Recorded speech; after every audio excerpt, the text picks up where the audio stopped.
What in the actual Hello! This instance of Just How Broken is Mario Kart Wii features outside drift momentum, or ODM for short. In this series, I will be providing in-depth explanations to each segment of both flap and 3-lap runs of Mushroom Gorge, ranging from beginner methods to advanced inputs and strategies. This video will provide the background and inner workings of outside drift momentum while I continue to optimize the track. Before we dive into things, I'm going to provide a debrief on necessary abbreviations and vocabulary for this series. I assume basic knowledge of Mario Kart Wii tech and general speedrunning terms for this list. Abbreviations: MG, Mushroom Gorge, the name of the track. ODB is short for Outside Drifting Bike, and ODM for Outside Drift Momentum.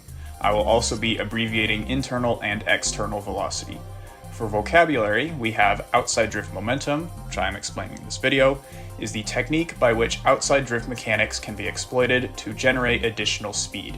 A momentum hop is a hop performed upon the first few frames of landing on a downward slope, and it maintains and builds speed for ODBs and karts.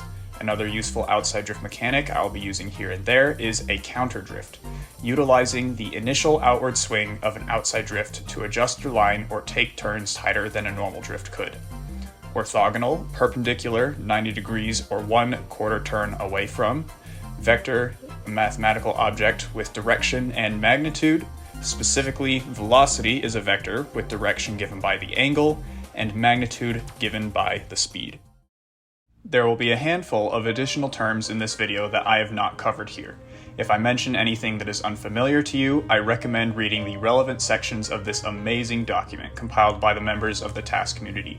I've personally read this entire thing 2 or 3 times, and have used this as one of my main sources of information for this video. I've provided a link to the Google Doc in the description. Explanation time.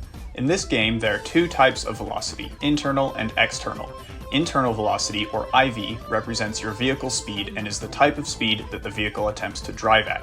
Notably, the IV vector points in the direction the vehicle is facing. External velocity, or EV, can be generated by external forces on the vehicle such as gravity or wall bonk momentum, or in small amounts by the vehicle itself when leaning in what is called the lean effect. Importantly, the EV vector always points orthogonal to the facing angle. While IV is hard-capped by your vehicle and character stats, EV is handled separately and is only limited by how quickly it dissipates, which happens within a few frames while in contact with the ground, but significantly slower during airtime. The vehicle's total velocity each frame is the sum of both the IV and EV vectors up to a maximum of 120 km/h. While EV manipulation techniques are generally TAS only, one RTA viable exception was found by task creator EJB on MG during the summer of 2022. The bouncy mushrooms on the track apply a speed lock of 73 km/h or 100 km/h while in a shroom boost to IV. This, however, does not apply to EV. EJ capitalized on this by exploiting outside drift momentum on the mushroom pads to regain the time lost over the meta, Flame Runner, on the rest of the track. So how exactly does this work? Recall that earlier I said that the IV vector points in the vehicle's facing direction. However, there is one exception to this: outside drifting vehicles. When initiating an outward drift, the IV vector can be displaced up to 45 degrees away from the facing direction, and even more during airtime using a hop or a spin drift to rotate the vehicle further. Since the EV vector always remains orthogonal to the facing direction, the components of the IV and EV vectors in the direction of motion now complement each other, resulting in higher overall speed. By intentionally keeping the IV vector angled toward the EV vector, this speed can be maintained for a prolonged period of time.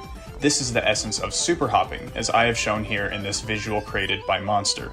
But, unlike super hopping, what EJ found was deemed RTA viable, shown here in this optimized run by another task creator, Lego11. By exploiting the same physics on the bouncy mushrooms, one could perform a brief counterdrift, generating a small amount of EV from the lean effect to displace the IV vector toward the EV vector, making it possible to surpass the 73 km/h speed lock that the Flame Runner suffered.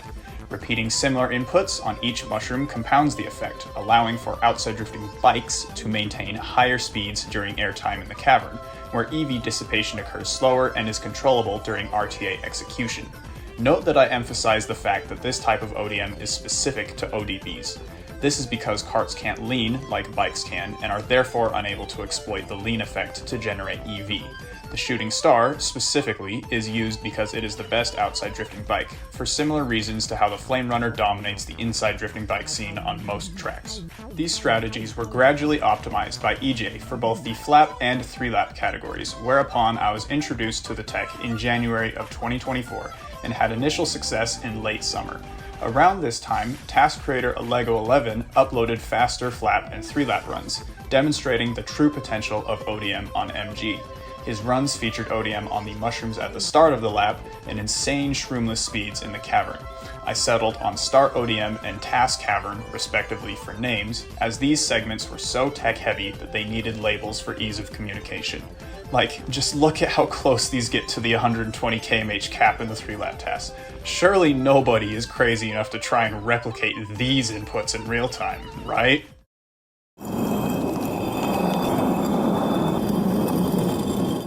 Anyway, ODM is not specific to just MG, however. When I first started getting serious with time trials on the Shooting Star, I noticed that there were quite a few tracks where it was actually optimal to take advantage of ODM by driving off of ramps sideways. I've been concurrently working on a separate video showcasing every RTA viable use of ODM in ODB time trials, so stay tuned for that if you want to see the tech that solidified my love for this playstyle. And if any of you are wondering why I started playing Shooting Star in the first place, it's because I had more fun with outside drifting bikes. I'm not in this for serious competition, just to play my childhood favorite game in a way that I enjoy it. All of these MG shenanigans are merely a result of my curiosity and dedication to the pursuit of optimizing the ODB leaderboards, which is a severely underplayed category, by the way. There's much less competition over here in the ODB server, and we'd love to see more people actively playing these goofy vehicles. In the next video, I'll be discussing the gap cut. I'm still attempting to learn faster strategies for both the Cavern and Star ODM, so those tutorials might take a while. In the meantime, follow me on Twitch if you want to see me developing and attempting these live, or just subscribe here if you want to see the tutorials as soon as they come out. I literally do not use any other socials apart from Discord, so any and all updates will be given on these platforms only. I hope you enjoyed this video as much as I enjoyed making it, and I will see you in the next one.